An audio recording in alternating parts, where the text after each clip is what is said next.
पाकिस्तान ने अपनी फोर्सेस वहां भेज दी हैं और हमास से लड़ने के लिए भेज दी हैं। अमेरिका ईरान के ऊपर हमला करता भी है तो पाकिस्तान ये मेक श्योर करेगा कि उसके जो आफ्टर शॉक्स हैं या उसके साइड शॉक्स हैं वो पाकिस्तान की तरफ ना आए। आलमी ताकतें जो हैं वो अगर ईरान को के ऊपर हमलावर होने का फैसला कर चुकी हैं तो फिर पाकिस्तान जो है वो अपनी जो इंटरनेशनल बाउंड्रीज हैं उसका दिफा करेगा। अस्सलाम वालेकुम नाज़रीन, मोहम्मद कज़ाफ़ी की मतलब फिर हाजिर है नए दौर के प्लेटफॉर्म से। नाज़रीन, हमारे बड़े ही प्यारे गेस्ट मसूद चौधरी साहब हमारे साथ मौजूद हैं। अस्सलाम वालेकुम सर, क्या हाल है आपके?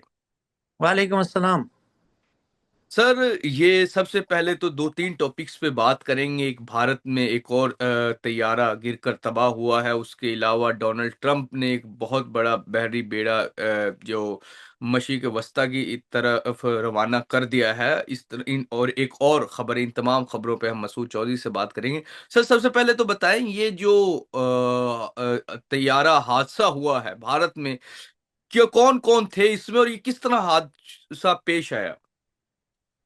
ये इंडियन रियासत है महाराष्ट्र। उसकी उसके जो डिप्टी वजीर आला कह लें आपके अजीत हम्म। तवार साहब जो हैं वो हम्म। एक नॉन पॉलिटिशियन थे। उनका तैयारा जो है उसको हादसा हुआ है और उनकी हम्म। फैमिली के 4 लोग मेंबर जो है वो इसमें शामिल थे। बारामती जगह का नाम है हम्म। जहां वो जा रहे थे। मुंबई से फ्लाई किया, रास्ते में एक मर्तबा उसने लैंडिंग की कोशिश की, नहीं कर सका, फिर दोबारा से उसको लैंडिंग की इजाजत नहीं दी गई और फिर उसके बाद उसने दोबारा जो है वो टर्न लिया। लेकिन जो असल बात है वो ये है कि ये पहला वाकया नहीं है इंडिया के अंदर तैयारे गिरने का। एक कुछ चीजें होती हैं जो बेइज्जती बन जाती है, किसी की पहचान बन जाती है। जब से इंडिया के राफेल्स पाकिस्तान ने गिराए हैं उसके बाद से इंडियन तैयारे जो हैं वो हवा में टिक ही नहीं पा रहे हैं। वो ऐसे गिर रहे हैं जैसे हवा से टूटे हुए पत्ते जो हैं वो दरख्त से गिरते हैं। कि मतलब मुसलसल तैयारे, पिछले हफ्ते एक एविएशन इंडस्ट्री में इंडियन एयरफोर्स का एक तैयारा जो है वो गिरा। ट्रेनर तैयारा था जिसपे के जो पायलट है वो भी उसमें इतलात है कि जान से गया। फिर उसके अलावा उससे पहले भी बहुत सारे वाकयात हुए। फिर एयरलाइनर्स हैं जो कि दो सौ लोग, 250 लोग जो हैं वो उसके अंदर जा रहे हैं। फिर अगर इसी वाकये की बात की जाए तो इसकी वजूहत बड़ी क्रिटिकल है। हम्म। वजूहत ये हैं कि बहुत सारे करप्शन के इल्जामात भी इनके ऊपर थे, अजीत साहब के ऊपर। और दूसरा ये कि इनके मामलात में बहुत सारी दीगर चीजें हैं जो अपनी जगह पे थी। लेकिन हम इन हम्म। तमाम बातों को डिस्कस किए बगैर इस बात को जरूर फोकस करेंगे और इस पर जरूर जोर देंगे कि इंडिया को अपनी, यानी है तो हमारा हम्म। हमसाया, हमें हम्म। देखें एक जान जाती है तो हमें दर्द होता है, दुख होता है उसका। लेकिन इंडिया हम्म। को अपनी एविएशन इंडस्ट्री, अपनी हम्म। एयरलाइन इंडस्ट्री और फिर अपनी जो प्रोडक्शन लाइन है उसको रीफ्रेज करने की और रिवाइव करने की जरूरत है। क्योंकि हम्म। इतना नुकसान उनका हो रहा है मुसलसल और उनको समझ नहीं आ रही कि कैसे हो रहा है। हम्म। अच्छा, ये अभी का नहीं है। जब हमने पाकिस्तान ने राफेल्स गिराए और उसके बाद दीगर गिराए तो पूरी हम्म। दुनिया के अंदर जो एविएशन इंडस्ट्री है वो सवालात उठा रही है, मुसलसल उठा रही है और इनकी जो क्रेडिबिलिटी है उसके ऊपर बहुत ज्यादा सवालात हैं।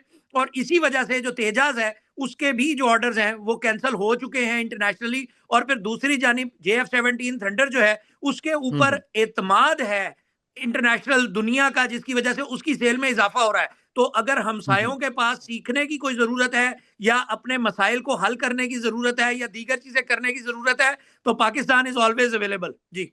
बिल्कुल बिल्कुल। अच्छा सर, दूसरी जानिब जो ईरान, इजराइल और अमेरिका जो एक जंग की सूरत हाल बनी हुई है, इसमें अमेरिका एक बहुत बड़ा बहरी जहाज, बहरी बेड़ा, जिसे कहें कि मशीक वुस्ता की जानिब उन्होंने रवाना कर दिया है। और बहुत सी खबरें हैं कि ईरान में भी हमूज के मुकाम पर जो वो कुछ एक्सरसाइजें जारी हैं, कुछ वहां पर मशकें हो रही हैं। तो ये जो बहरी बेड़ा भेजा है और साथ ट्रंप ने धमकी भी लगाई है और उनका कहना था कि बहुत बड़ा बहरी बेड़ा तेजी से भरपूर ताकत और वाजिया मकसद के साथ ईरान की तरफ जानिब रवाना है। लेकिन हम इसे मशीक वस्ता की जानिब कह लें तो क्या मकसद हो सकता है डोनाल्ड ट्रंप का? एक बात तो मैं आपको यहाँ पर ये बता दूं कि यूएसएस एंटरप्राइजेज जो है वो पहले ही इस ये जो बहरे हिंद है, यानी इस इस सारे रीजन के अंदर ये जो स्ट्रेट ऑफ हरमूज है, ये बेसिकली स्ट्रेट ऑफ हरमूज की सारी लड़ाई है, जहां से दुनिया का तकरीबन 80 से 90% तेल जो है वो यहां से ट्रेवल करता है समंदर के जरिए। सो ये जो स्ट्रेट की लड़ाई है, स्ट्रेट ब्लॉकेट की लड़ाई है, इसके ऊपर यूएसएस एंटरप्राइजेस को पहले भेजा, वहां पर वो अहदाफ हासिल नहीं कर सका। उसमें हुआ ये कि जो ईरानी ड्रोन्स हैं, शहाद ड्रोन्स हैं, जो कि कामाकाजी ड्रोन्स हैं, उनसे मुतालिक एक वीडियो सरफेस हुई, जिसके अंदर जो यूएसएस एंटरप्राइजेस है उसके डॉक के ऊपर बहुत सारे जहाज जो हैं वो खड़े हुए नजर आए और दिखाए गए। तो उस वीडियो के बाद जो है वो जो इंटरनेशनली यूएस को सुबकी का सामना करना पड़ा और दीगर चीजें करनी पड़ी, तो उसकी वजह से अब ट्रंप का ये बयान हमारे सामने आया कि एक और बहरी बेड़ा जो है वो इस रीजन में भेजा जा रहा है। हमने जो पाकिस्तान है उसने भी अपना एक मिसाइल का तजर्बा किया है। हम बिल्कुल इस सारे खित्ते की जो सूरत हाल है उससे बिल्कुल भी गाफिल नहीं है। हम मुकम्मल तौर पर इस तमाम खित्ते की सूरत हाल पर नजर रखे हुए हैं और पाकिस्तान की जो फोर्सेस हैं वो बिल्कुल मुस्तैदी के साथ हर वक्त तैयार हैं, हर तरह से तैयार हैं और हर वक्त वो तैयार रहेंगी। क्यों? क्योंकि देखें, निशाना कोई भी हो सकता है। निशाना अगर ईरान पर हमला करना है, अगर ईरान को डी न्यूक्लियराइज करने की बात हो रही है, ईरान के ऊपर हमला करने की बात हो रही है, ईरान के ऊपर सब कुछ करने की बात हो रही है, तो पाकिस्तान एक उसका हमसाया होते हुए, बरादर इस्लामी मुल्क होते हुए और दीगर तमाम जो स्टेक होल्डर्स होते हुए, खित्ते का एक अहम पर्सन होते हुए, अहम प्लेयर होते हुए, उसकी जिम्मेदारी जो है वो कई गुना बढ़ जाती है। तो यूएस के मफादात अपनी जगह, पाकिस्तान के मफादात अपनी जगह, हमारे अपने मामलात सब कुछ अपनी जगह, लेकिन जो यहाँ पर खित्ते की सूरत हाल में जो अमेरिका अग्रेसिव दिखा रहा है, अग्रेशन दिखा रहा है, उसके ऊपर पाकिस्तान ना सिर्फ कीनली उसको देख भी रहा है, बल्कि अगर अमेरिका ईरान के ऊपर हमला करता भी है तो पाकिस्तान ये मेक श्योर करेगा कि उसके जो आफ्टर शॉक्स हैं या उसके साइड शॉक्स हैं वो पाकिस्तान की तरफ ना आए। और इसी वजह से पाकिस्तानी जो फोर्सेस हैं, डिफेंस फोर्सेस हैं, वो मुसलसल इस सारी सूरत हाल को मॉनिटर कर रही हैं और जो इसराइल से मुतालिक मामलात हैं और दीगर चीजें हैं उनके ऊपर भी बहुत ज्यादा नजर रखी हुई है। तो जो हमारे सोर्सेज हैं वो बार बार ये बात कंफर्म करते हैं कि हम देख रहे हैं, मॉनिटर कर रहे हैं, नजर रखे हुए हैं। तो जाहिर है कि ये बातें हमें भी पहुंचती हैं कि किस तरह से जो बहरी बेड़े हैं वो मूव कर रहे हैं, यहाँ पर जो मिलिट्री एस्केलेशन है वो इस खित्ते के अंदर कितनी हो रही है और कैसे हो रही है। सो ये देखने की बात है। अभी आलमी ताकतें जो हैं वो अगर ईरान को के ऊपर हमलावर होने का फैसला कर चुकी हैं तो फिर पाकिस्तान जो है वो अपनी जो इंटरनेशनल बाउंड्रीज हैं उसका दिफा करेगा, उसको किस तरह से मैनेज करेगा, मेंटेन करेगा। जाहिर है हम जिम्मेदार रियासत हैं और हम जिम्मेदारी का मुजाहरा करते हुए ना सिर्फ अपनी जो जो सिक्योरिटी है उसको यकीनी बनाएंगे, बल्कि जो भी हमारी तरफ आने की कोशिश करेगा तो जाहिर है हमने उसे काउंटर भी करना है। क्योंकि देखें, एक इंतहाई जब जब किसी भी खित्ते के अंदर कोई भी सूरत हाल खराब होती है तो जो हमारा अजली दुश्मन है ना, इंडिया, वो हमेशा से तैयारी में रहता है कि कुछ ऐसा कर दे कि पाकिस्तान का नुकसान हो जाए। तो अगर पाकिस्तान के की तरफ कोई भी मैली आंख से देखेगा तो जाहिर बात है हम इंडिया को भरपूर जवाब देंगे। जी। अच्छा सर, जिस तरह डोनाल्ड ट्रंप भी कह रहे हैं कि एटमी असासों के हवाले से जो ईरान है वो टेबल पर बैठे बातचीत करे, अगर नहीं करेगा तो भरपूर जवाब दे जाएगा, क्या आप समझते हैं कि ईरान ने एटमी जो असासा, जो एटमी एक जो हथियार है वो बना लिया या उसके करीब है? क्या डर है अमेरिका को, इसराइल को ईरान से? क्योंकि देखें ईरान खुद तो कहता इंटरनेशनली है हमने आइए। भी नहीं बनाया और ना हम बना रहे हैं, जी ना हमारी बिल्कुल। ख्वाहिश है। देखें, आईएईए बार बार ये बात कर चुका है कि ईरान के पास न्यूक्लियर वेपन नहीं है। जो पाकिस्तान का न्यूक्लियर है, इस्लामी दुनिया उसे ही अपना न्यूक्लियर गर्दानती भी है और समझती भी है। इसकी हमें एहतराम भी करना चाहिए इस बात का, और इस पर बतौर पाकिस्तानी हम खुश भी होते हैं कि जाहिर है हम एक न्यूक्लियर, जिम्मेदार न्यूक्लियर स्टेट होते हुए तमाम इस्लामी दुनिया जो है उसके अंदर एक अहम किरदार अदा कर रहे हैं और करते हैं। दूसरी सबसे अहम बात इसी मामले पे कि अगर ईरान के पास न्यूक्लियर मौजूद है या नहीं है, दोनों सूरतों के अंदर किसी भी सॉवरन नेशन के ऊपर किसी भी दूसरे मुल्क को हमला करने का इख्तियार नहीं होना चाहिए। अगर ईरान को डिसआर्म करना है तो आईएईए की रेगुलेशंस मौजूद हैं, ईरान ने उसके ऊपर दस्तखत किए हुए हैं, उन्होंने एक्सेस जो है वो दी भी है, पहले भी दी है, आइंदा भी देगा। जाहिर है अगर जंग की तरफ जाना तय कर लिया गया है तो चाहे ईरान कुछ भी कर ले, जंग तो जंग है। तो जिस तरह से ईरान के अंदर रजीम चेंज की कोशिश हुई है और जिस तरह से जो एहतजाज को फैसिलिटेट किया गया है जिस तरह से, और फिर उसके ऊपर जो इंटरनेशनली नाम बनाया गया है, उसके ऊपर पॉइंट स्कोरिंग हुई है और एक नैरेटिव बिल्ड करने की कोशिश हुई है कि जो मौजूदा रजीम है उसके साथ कोई भी जो है वो मोहब्बत में नहीं है और उसको खत्म करना चाहता है, उसको हटाना चाहता है। तो अगर ये सूरत हाल है तो फिर तो जंग जंग जो है उसके नकारे हमें नजर आ रहे हैं। और जो जंग की जो साउंड्स हैं, वॉर साउंड्स जो हैं, वॉर ड्रम्स हैं, वो बज रहे हैं, वो तो हमें सुनाई दे रहे हैं। लेकिन अगर इस खित्ते के अंदर जंग होती है और वो इस वजह से होती है कि ईरान को डी न्यूक्लियराइज किया जाए, तो ये पाकिस्तान के लिए बहुत ज्यादा अलार्मिंग सूरत हाल होगी। क्योंकि आज अगर ईरान को डी न्यूक्लियराइज करने के मामले पे और बयानियां बनाकर अगर ये किया जाता तो कल को पाकिस्तान के बारे में भी इस तरह की बात जो है वो सुनने में आ सकती है। जाहिर है कि हमारा जो असली दुश्मन है वो लॉबिंग करेगा। तो इस खित्ते में जो लाइन के साथ ममालिक मौजूद हैं उन सब के पास ही न्यूक्लियर मौजूद है।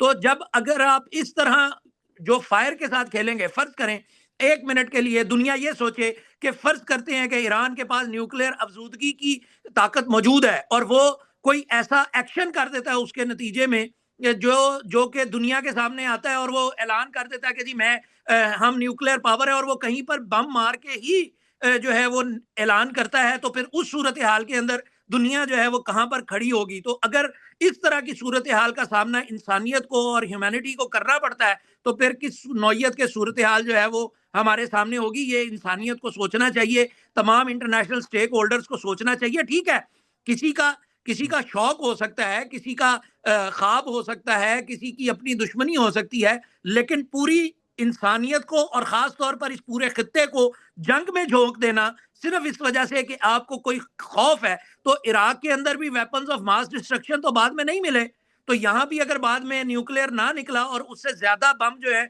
जिस तरह अफगानिस्तान के अंदर ज्यादा बम अमेरिका ने मार दिया, उसी तरह से अगर यहां पर भी ज्यादा बम मार दिए गए और फिर उसके खित्ते पर असरात जो है वो नाकाबले तलाफी हुए, तो फिर इंसानियत कहाँ खड़ी होगी और किस तरह से खड़ी होगी, ये सवाल अपनी जगह पर है। जी बिल्कुल बिल्कुल। अच्छा सर, दूसरी जानिब जिस तरह पाकिस्तान गजा पीस बोर्ड का हिस्सा भी बना, जिस तरह शामिल भी किया जा रहा है, लेकिन बहुत से तज्जियाकार ये भी कह रहे हैं कि डोनाल्ड ट्रंप चाहता है कि पाकिस्तान इजराइल को तस्लीम कर ले। क्या पाकिस्तान ये कर सकता है?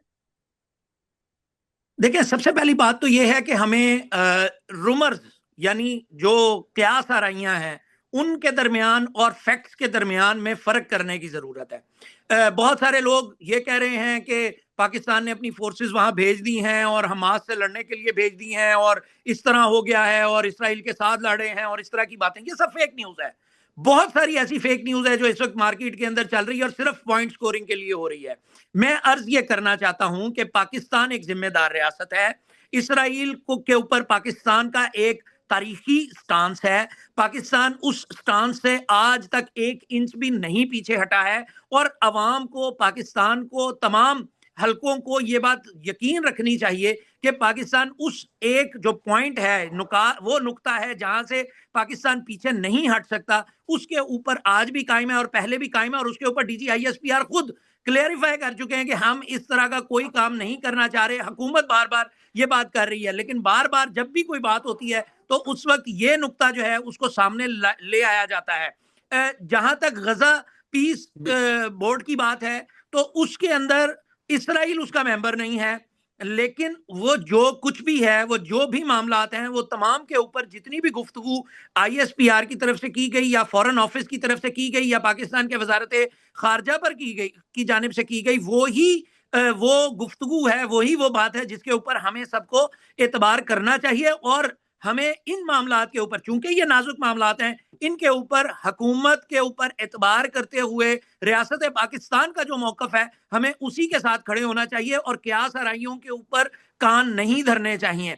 पाकिस्तान बिल्कुल कभी भी बिल्कुल वो फैसला नहीं करेगा जो फ़लस्तीन के अवाम के खिलाफ जाता होगा, जो अपने फ़लस्तीनी भाइयों के खिलाफ जाता होगा। इसके ऊपर किसी को कोई दो राय नहीं है। इसराइल को तस्लीम बिल्कुल करने की बात है तो पाकिस्तान उसके ऊपर एक वाज़ेह मौक़िफ़ रखता है, वो सारी दुनिया के सामने है। ऐसा कुछ भी जो है वो ओवर द टेबल नहीं है।